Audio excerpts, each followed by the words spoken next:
Now, the greatest radio shows of all time.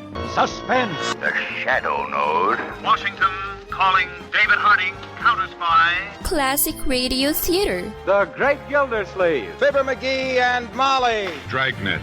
Gunsmoke. The Lone Ranger. Now, step back into our time machine with your host, Wyatt Cox. Good evening, friends of the Inner Sanctum. The first couple, I would say, of the New York stage, and they did a lot of screen work too. Jessica-Tandy and hume-cronyn in the radio adaptation of their Broadway hit, the four-poster, The Marriage. This episode, originally broadcast February 28, 1954, is entitled, Is Liz Pregnant?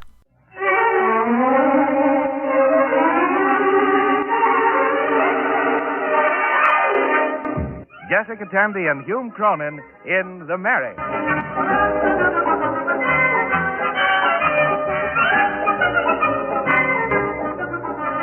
With the conviction that marriage remains the most popular domestic arrangement between friendly people, NBC takes pleasure in presenting one of the most distinguished couples of the American theater, Jessica-Tandy and hume-cronyn, transcribed as Liz and Ben Marriott in the love and laughter of The Marriage.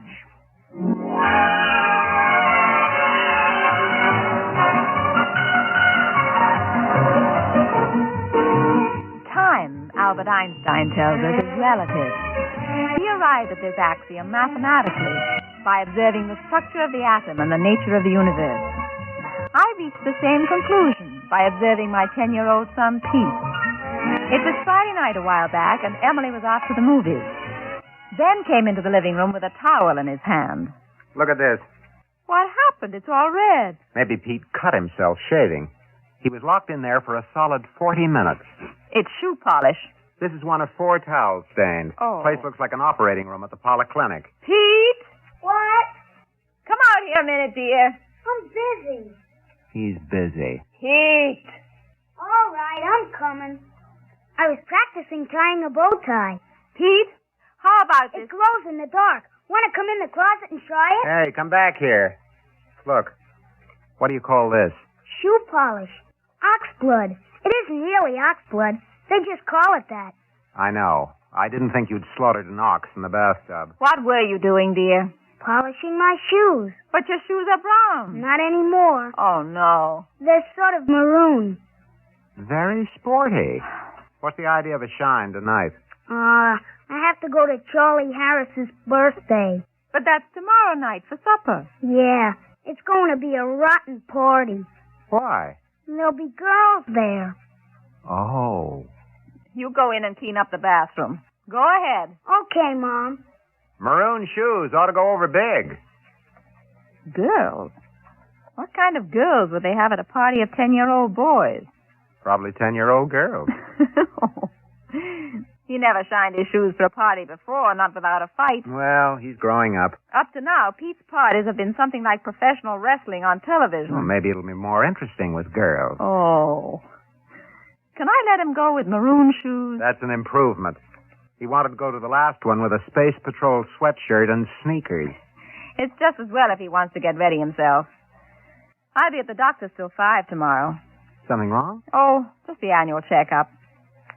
Ben, do you realize that the kids will practically take care of themselves all weekend? Hooray. It's almost the way it was before we had the kids. You remember going out in the middle of the week? Playing tennis on Saturday morning? Oh. Liz, are our tennis rackets around here somewhere? Pete used them for snowshoes last year, remember? Oh, yeah, that was my idea. Oh, we really used to get away then, didn't we? Harrison Falls, the Cape. Well, we were at the Cape last summer. But with the kids, it's different. Emily gets bored. And Pete always wants good humors. Well, this summer, he's going to go to camp. And Emily could spend some time with Mother, or even be by herself. She'd love it. I have a couple of weeks coming in August. Can you imagine riding in the car without playing word games or counting cows? Why not? Liz, we're on the threshold of a new era of irresponsibility. For a week or two in August, anyway. Oh, Ben, let's. Okay, let's. Oh, do you really think they're old enough? Mom. What is it, dear? I don't think I'm going to wear that blue suit tomorrow. You don't, but it's clean, dear. I know. What's wrong with the blue suit? I don't like it. But it's a lovely suit. But I'm not going to be the only kid there who hasn't got lapels. Now, Pete, that suit is perfectly... I think Peter's right. I wouldn't go to a party without lapels. Pete, you can wear your sports jacket with a fluorescent bow tie and maroon shoes. You'll outshine Adolphe Monjou.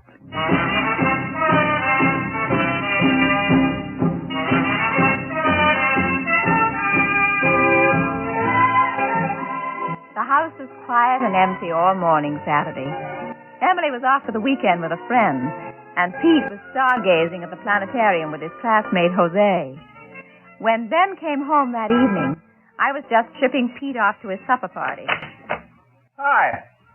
On your way out, Pete? Sure, Pop. Have you got your handkerchief? Sure. One in my coat pocket and one for blowing. You sure you know how to get there? It's just a cross-town bus. You asked the driver to be sure to tell Oh, you. Mom, I can get around on a bus. Well, goodbye, dear. Have a good time. I won't.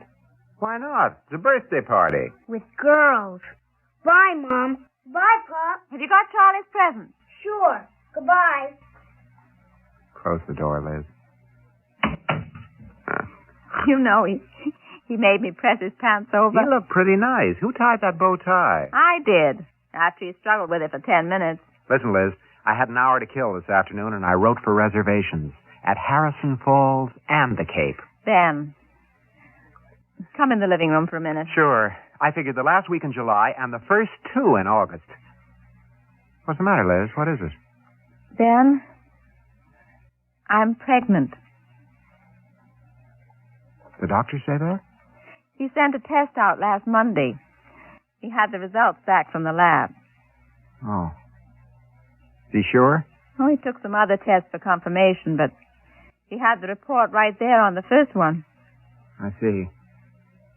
Well, that's fine, isn't it?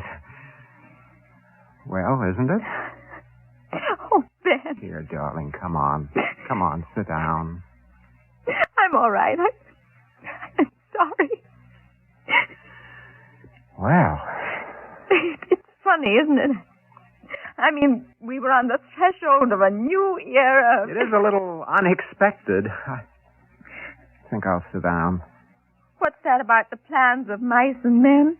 Robert Burns. They use mice in the test. You sure? The test is 90-something% accurate. Ben, throw me a cigarette. Sure. Now take it easy, darling. It's all right. I'm scared, Ben. I'm awfully scared. Why? Pete's 10 years old. I don't remember anything about taking care of a baby. Well, that all comes back to you. Now, don't worry, darling. We had such plans for August. Oh, that's very funny. Is that when... Roughly. Mm-hmm. Just doesn't seem fair. Look, Liz, this isn't a tragedy. We're just upset about the inconvenience. Oh, I suppose so. What is there to it? We've been through it all before. We're that much ahead of the game. Well, we know all about formulas and changing and teething and colic and... Liz.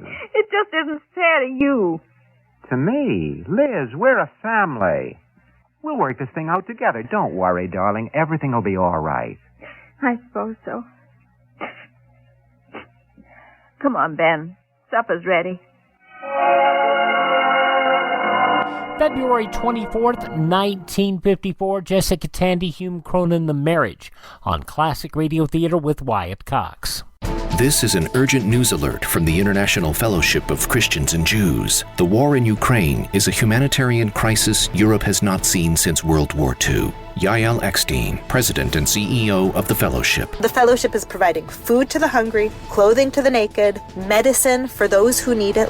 Pray with us because these are lives that are at stake. Learn more about the work of the International Fellowship of Christians and Jews in Ukraine at ifcj.org/crisis. The MyPillow.com clearance continues. Roll and Go Anywhere MyPillows, $9.99. The Body Pillow, $39.99. And MyPillow Bath Sheets on sale, 50% off. Use my promo code USA. Go to MyPillow.com/radio specials. You'll also get a free copy of Mike Lindell's book. MyPillow.com/radio specials. Use promo code USA or 1-800-951-8175. Thanks for tuning in to Classic Radio Theater with Wyatt Cox. Now more of The Marriage, starring Jessica Tandy and Hume-Cronyn, February 28th, 1954.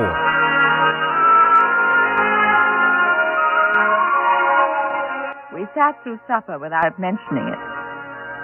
We tried to keep up a light and gay conversation. It petered out somewhere around coffee time, and we both just sat there staring moodily into our cups. Finally, we looked up and caught each other's eye. Pretty sorry lot, aren't we? I suppose so. Oh, it would have been a lovely vacation, darling. Maybe we could take it anyway. Oh, I don't think I'll be in the mood for tennis and long car rides. Oh. No, I guess not. Besides, we'll have expenses. Well, gives us another exemption for the income tax. Oh, every cloud has a silver exemption. What's that? Pete isn't due yet, is he? No, not till 9:30. I'll get it. You sit still. I'll get it. Hi, Ben.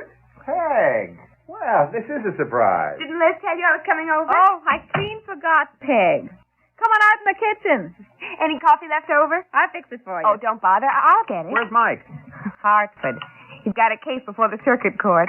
Liz, I've got them. Oh, You'll just love them, Liz. What's this all about? Oh, didn't Liz tell you? We're going to make a dress for each of us for summer. I've got the sewing machine just sitting there sneering at me.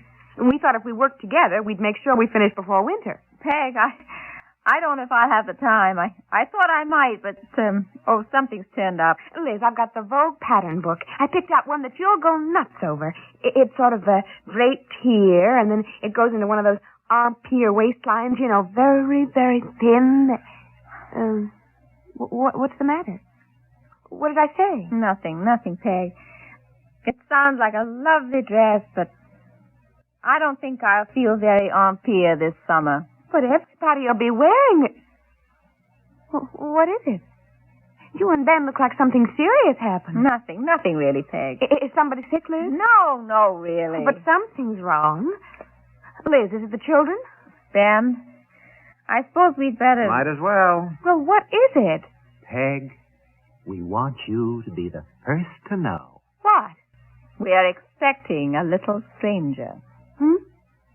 I don't get it. Who... Liz. No. Uh-huh. We have it on very good authority. A doctor and a few mice. Oh, but is it good or bad? We're trying to get used to the idea ourselves. Oh, Liz, darling. As Pete says in moments of stress, what are you going to do? Well, I think you're being wonderful about it, Liz. I'm trying. Well, don't worry about it, really. It happened to Mike's sister, and everything worked out just fine. She had twins. How nice. But the odds are against Liz, really. Only one birth in 80-something or other is twins. This year, we're very, very lucky.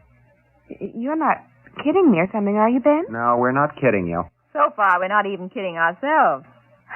Well, we don't have to give up sewing something. Oh, I don't think but you will. There's a section right in the back of the book. Here. I noticed one you'll just love. It's sort of draped here, and there just isn't any waistline at all.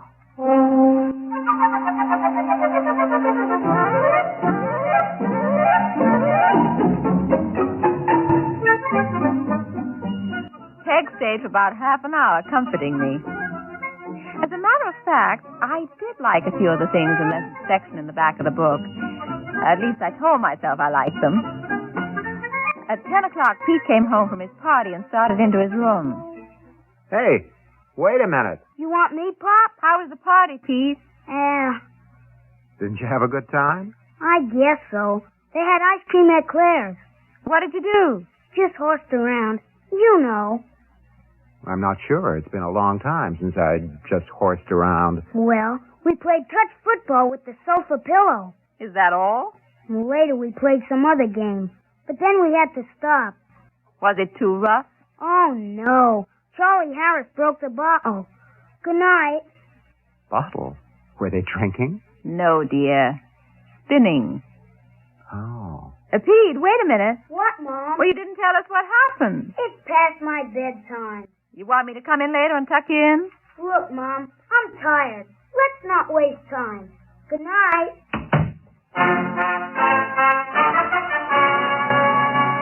Pete marched off to his room, his bow tie glowing, and the lapels on his jacket pointing straight up smartly, the very model of a young bachelor after a gay evening.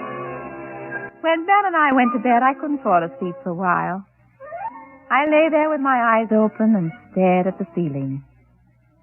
Ben, do you like Daniel? Daniel who? The name, Daniel Marriot. Oh, that's not bad. Daniel. Danny. How about Robin?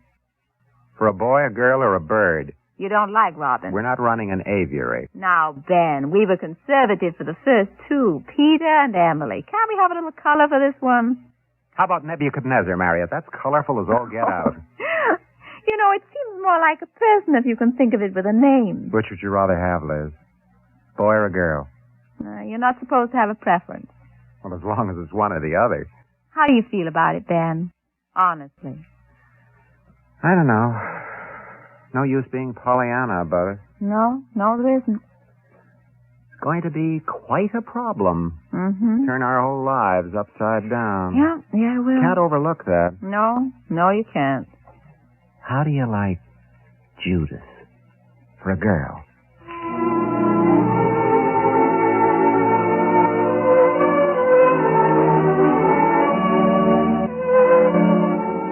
I suppose the truth was, as we started living with the idea, it sort of sneaked up on us.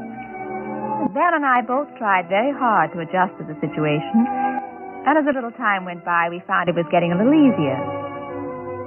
Someday we were alone again in the house, up to our necks in the Sunday Times. Hey, look, Liz. Hmm? This ad. Convertible crib, playpen, bassinet. What are you reading? Magazine section. There's an article on sibling rivalry. How to prepare the older child for the coming of the baby. It isn't very helpful, though. Why not? Well, the older child always seems to be about 3 years old. This crib thing reminds me, Liz, we really got to start thinking seriously of where we're going to put everybody. I don't like to ask the kids to double up. And it isn't supposed to be good for the parents to share the room with the baby for any length of time. Liz, hand me the real estate section, will you? Apartments. 4 bedrooms. You know, darling, this begins to get interesting.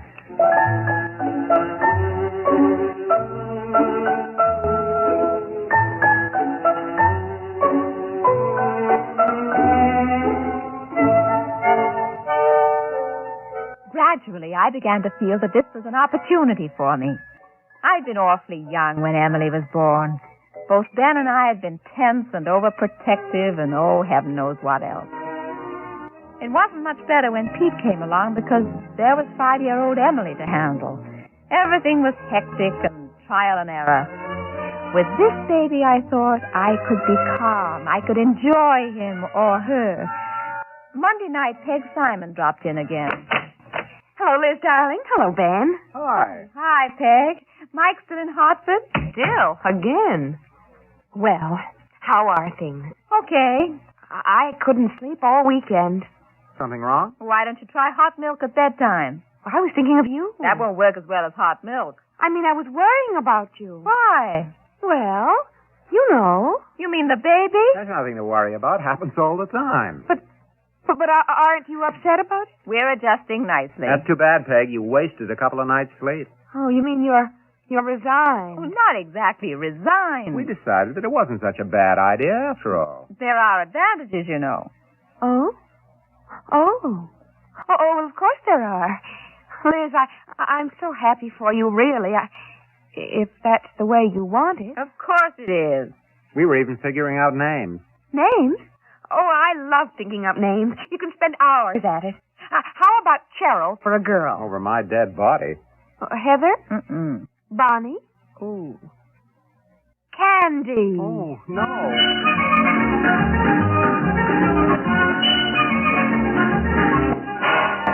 Of course, there were some bad moments. Ben came home Tuesday night, boiling. Miserable, sneaking little pest. Ben who? He had the gall to call me up at the office. I got back from lunch, and the girl told me that a Mr. Harvey called on urgent business. He called 4 times. Then he came up to the office. Well, who was he? What was it all about? He was a salesman for the Heidi-Di-Di diaper service. I had 3 clients waiting outside in the office while he blabbered on about sterilizing and bi-weekly deliveries. But how did he find out? Oh, they must have a Ouija board. Well, it's only been a few days. I think they bribed the receptionists or lab technicians or hospital people, or maybe they're related to the mice. I don't know. I told him that if he didn't get out quietly in 30 seconds, I'd sue him for invasion of privacy. Did he go? Yeah, but he left a sample on my blotter. I didn't see it till the next client came in. Had to make believe that it was a handkerchief and stuff it in my back pocket. That was a mistake. A mistake? Why? It had built-in safety pins.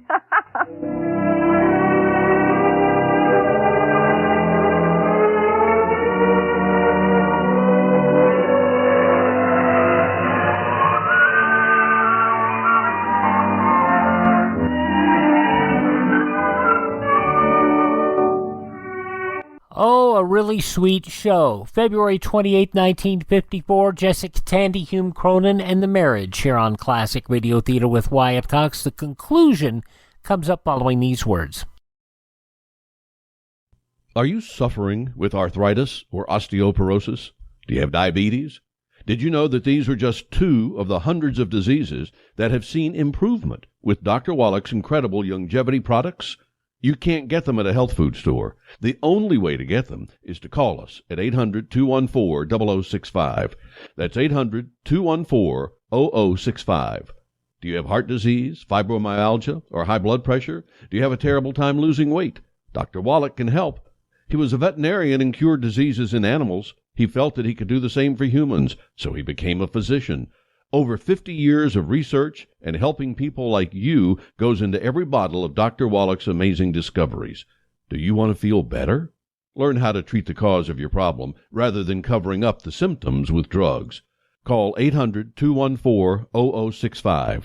That's 800-214-0065. No offense, but are you a little fat when you look in the mirror?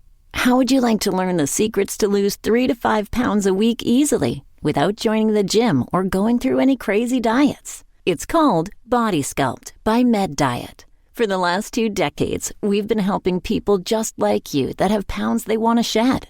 We've helped millions of people lose thousands and thousands of pounds over the years. And now it's your turn. Learn the secrets of how to lose weight with one simple phone call. You'll see an amazing difference in a matter of days. Don't believe us? We'll offer you a money-back guarantee. If you're ready to start losing weight right now, call right now to learn more about your risk-free order to Body Sculpt. Call for your risk-free offer. 800-738-5332. 800-738-5332. 800-738-5332. That's 800-738-5332. America's founders knew power corrupts, and ultimate power corrupts ultimately, and absolute power corrupts absolutely. That's why they built in checks and balances to prevent any one group from seizing all power. And that's why our president is elected by a college of electors to protect the rights of little states like Delaware and Wyoming against giants like New York and California. After all, our country is a republic, the United States of America, not the United State. Our states are independent sovereign powers who created the federal government, not the other way around. And that's why all power ultimately lies in we the people and the states, not a central dictatorship of cronies. Did you know that?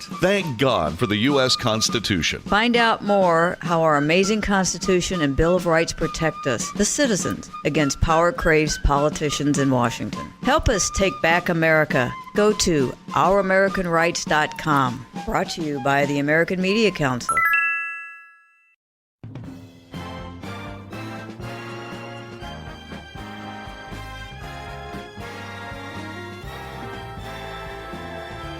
Now on Classic Radio Theater with Wyatt Cox, the conclusion of the short-run one-season series, The Marriage, starring Broadway stars Jessica-Tandy and Hume-Cronyn, February 28th, 1954.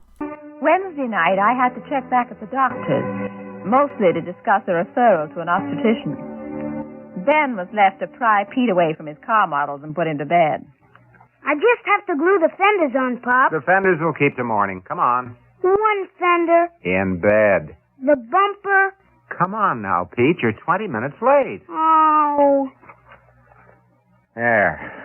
That's better. Good night. Good night, Pop.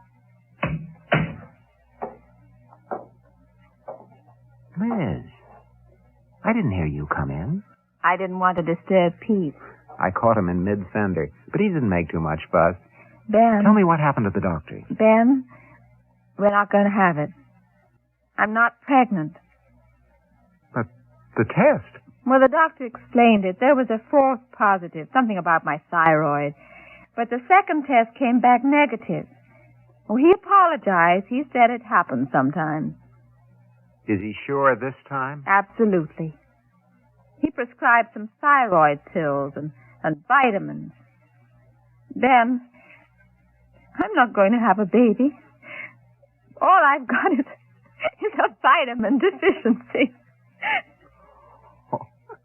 That's too bad, Liz. I am sorry. I just feel awful, Ben, as if we'd lost the baby somehow.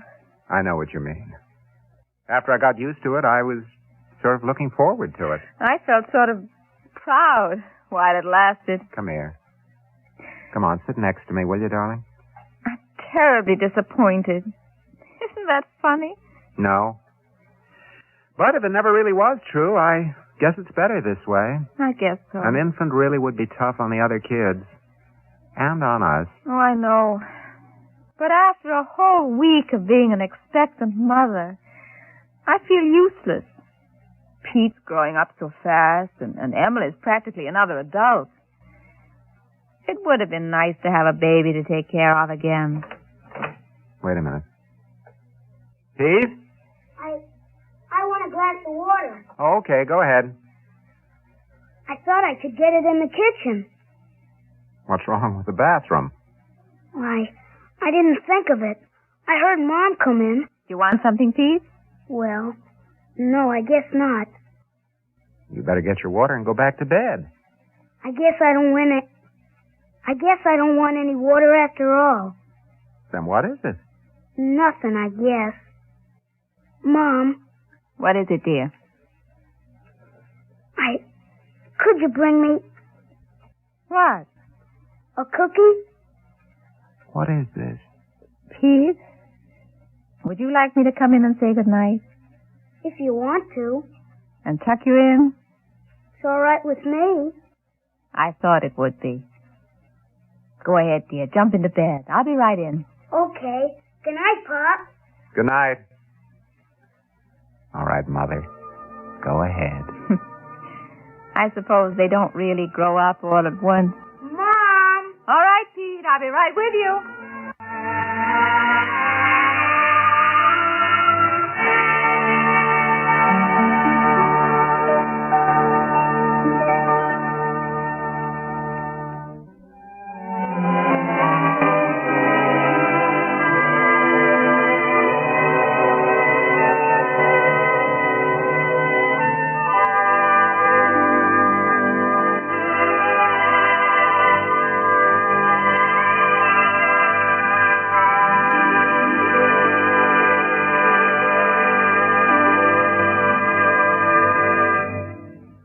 Jessica-Tandy will forever be remembered for people from her role in Driving Miss Daisy, Hume-Cronyn from his role in The Cocoon, and they were a delightful couple.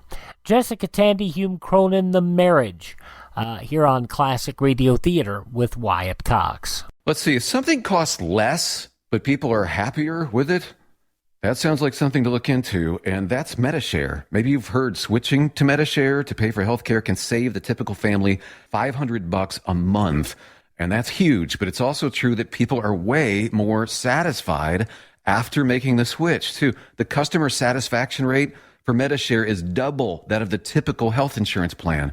Double. Medi-Share works. It's been around for more than a quarter century, and members have shared more than $3 billion of each other's bills.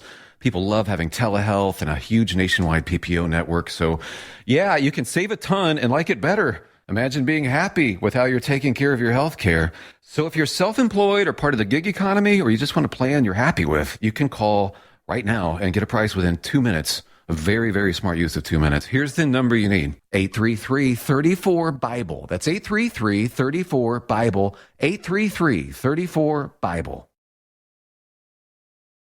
Now on Classic Radio Theater with Wyatt Cox, Part 2 of the 5-part Fathom Five Matter, an episode of yours truly, Johnny Dollar, from February 28th, 1956. From Hollywood, it's time now for...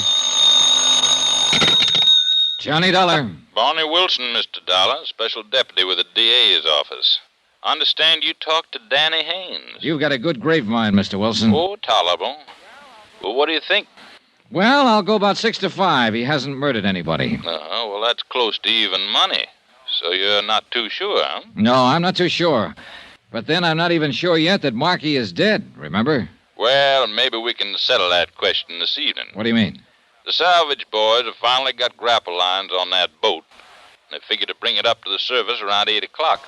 I'm going out in one of the harbor launches. You like to come along? My company's got a $75,000 stake in this. Sure, I'd like to come along. All right. You meet me at Harbor Police Headquarters at 7:30. I'll be there. Good. I'll introduce you to the late William Markey. Somehow, I sort of doubt that, Mr. Wilson.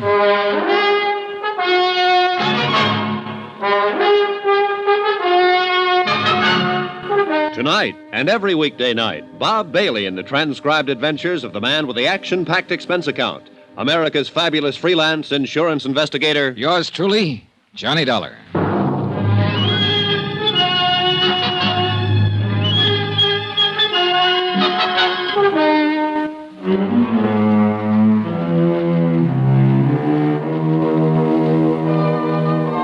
From Special Investigator Johnny Dollar to the Home Office, Delta Liability, Hartford, Connecticut. Assignment, the Fathom Five Matter. Location, Miami, Florida. Expense account continued. Item 6, $3.85. Taxi fare to the Markey Beach House, occupied for the past 3 days now by his wife since William Markey's accidental death. According to all reports, a very beautiful woman. The reports were correct. Won't you come in, Mr. Dollar? Thank you. Come this way. I've been practically living in here in the study since... I just haven't had the heart to even look at the rest of the house.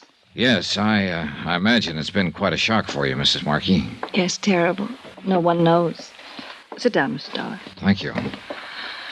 I really don't know very much about these matters. If there are papers to sign, maybe I should have a lawyer or something. No, that won't be necessary. For the present, there's nothing to sign. But aren't you with the insurance company?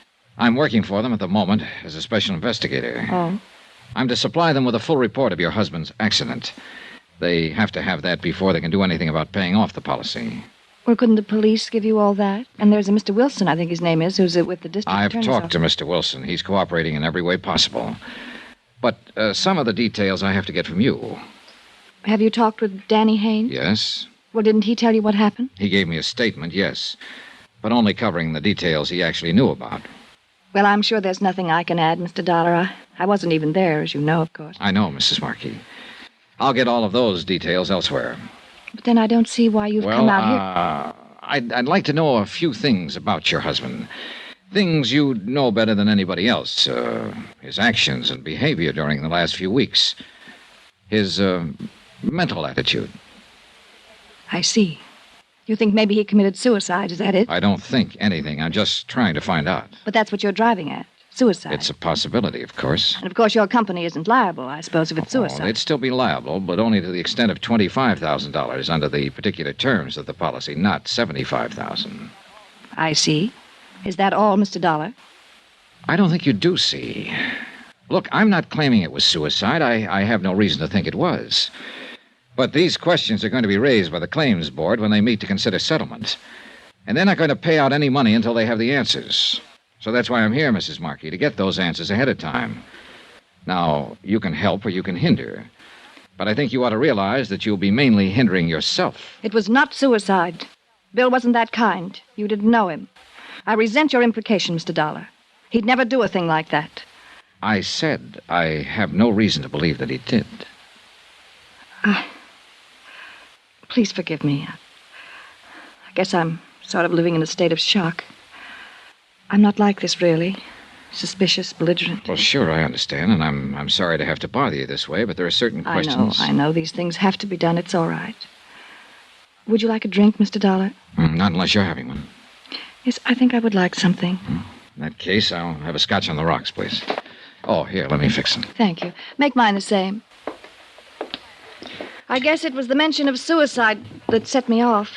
Bill and I were married for 3 years. We were completely happy every minute of it. Nobody in the world had less reason than Bill to do a thing like that. What about financial problems? None that I knew about. Did you work before your marriage, Mrs. Markey? I was an entertainer. Chorus? Yes. I suppose that gives you the usual impression. Well, do I seem like a visiting fireman? No, but... I just thought you might have been a dancer because you carry yourself so well. Lithe and graceful. Well, I've been away from it for quite some time. Well, it doesn't show. Here's your drink. Thank you. Maybe it'll help me relax a little. I think it might. Tell me, Mrs. Markey, how did your husband and young Haynes get along? Well, that should be obvious. We brought him down here with us. Had him living here in the house for a month. But I understood that was primarily your idea. Who said that? Did you suggest bringing Haynes along, or was it your husband? Well, I might have. I don't remember how it came up now, but Bill was all for it. Otherwise, he'd have put his foot down. Any possibility that he resented Haynes' presence but kept it to himself? Of course not. Why should he? I don't know. Well, if you're trying to imply something... I'm not. I'm just asking. I understood your husband had spells of brooding during the last few weeks, and I was trying to find out the reason for it. If he did, I'm sure I didn't notice it. What are Danny Haynes' feelings towards you? I think you're pretty insulting. I wasn't intending to be. Well, what would you call it? Just another routine question. I wasn't meaning to imply that you encouraged him in any way. I certainly didn't. But he's young, impetuous. You're very attractive. Maybe he cooked up crazy notions without any encouragement. He thought of me as a friend, that's all. No attitudes on his part that your husband might have misinterpreted. I don't believe I care to answer any more questions like these, Mr. Dollar. Look, I'm not just asking them for my own pleasure, Mrs. Markey. I'd a lot won't. rather not ask them, but I've got a job to do. Well, I fail to see why it's necessary to probe into our private lives. All right, I'll tell you why. Your husband supposedly died out there beyond the surf when a cruiser burned and sank. What do you mean, supposedly? His body hasn't been recovered, so at present the evidence of his death is purely circumstantial. In fact, there isn't much evidence one way or another. But who could possibly doubt it? The insurance company will doubt it, Mrs. Markey, and they'll hold up processing any claim for payment until one of two things happens. Until I turn up sufficient proof of death to convince them, or until a court declares your husband legally dead. I didn't realize... Barney Wilson from the DA's office, for reasons of his own, is going to file for an immediate court decision. I'm pretty sure of that. But as things stand now, my company will fight it. And with no more evidence than Wilson has, they'll be able to fight it successfully. But all those questions, what was the point? What were you driving at? Your husband's death had to result from one of three possible causes. 1, an accident. 2, suicide. 3, murder. Murder? But there was no one with him except... Do you mean Danny? That's one possibility. 1 out of 3. Oh, no. I've no reason at the moment to give it any more weight than the other 2. But there is one thing certain, Mrs. Markey. In view of the circumstances, not one cent of insurance is going to be paid until one of those causes is proved. But what can I do? I don't know anything about it. Maybe you don't. Or maybe there's something you've forgotten, don't think is important. Or something you haven't wanted to talk about. I don't know, of course. But it might be worth thinking about. It was nearly dark when I left the house, and I wouldn't have noticed the man standing under a palm tree by the driveway if he hadn't made a sudden move to get out of sight. Then when I walked toward him, he scurried out of the drive and slipped into a car parked at the street. I could see it was an old model, but I couldn't identify the make. I caught the last 3 numbers on the license plate before it disappeared around a bend. I couldn't quite figure it. It might have been Haynes, or some ghoulish swindler who was scared off when he saw the widow wasn't alone. The numbers were 642.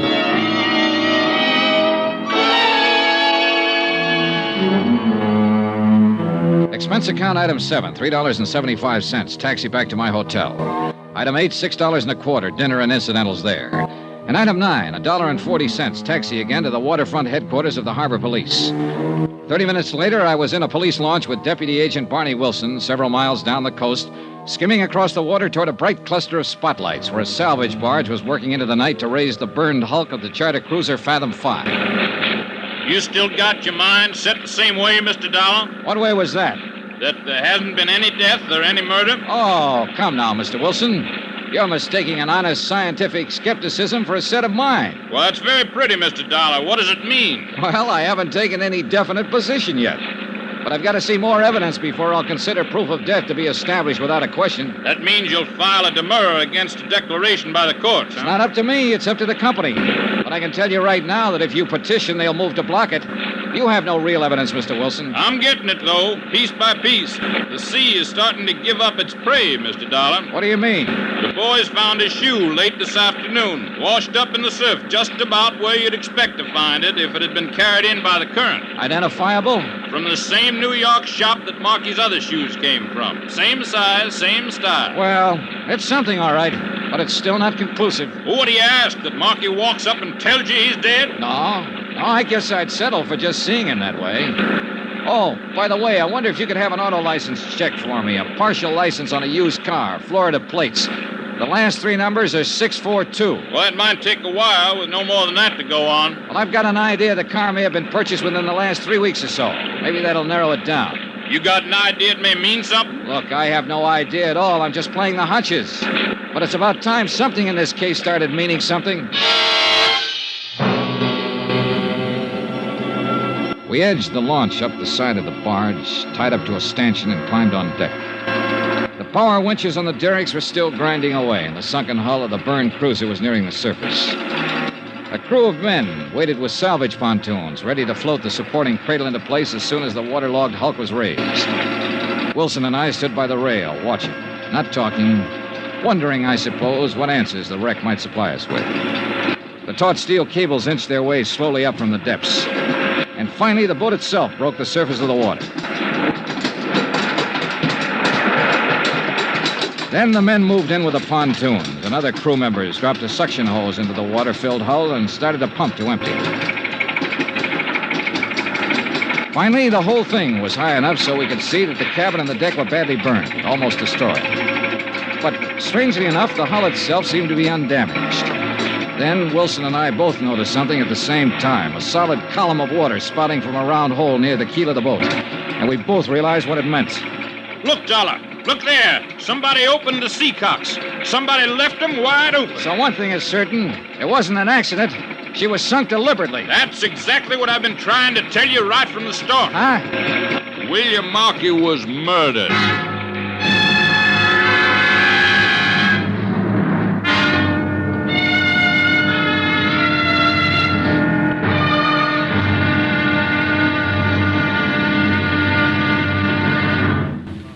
Now, here's our star to tell you about tomorrow's intriguing episode of this week's story. Tomorrow, a photograph, a silver cup, a harried widow, and the dead begin to stir with life. Join us, won't you? Yours truly, Johnny Dollar.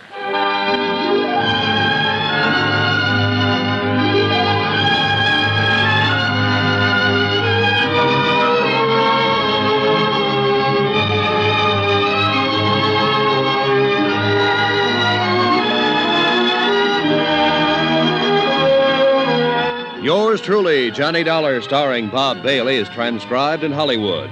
Written by Les Crutchfield and is produced and directed by Jack Johnstone. Be sure to join us tomorrow night, same time and station, for the next exciting episode of Yours truly, Johnny Dollar.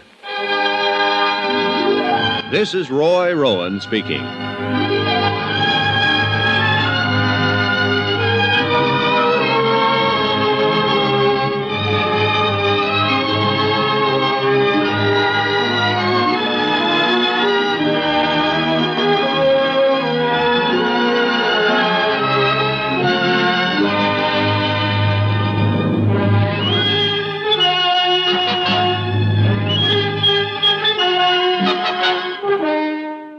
From February 28, 1956, yours truly, Johnny Dollar, here on Classic Radio Theater with Wyatt Cox.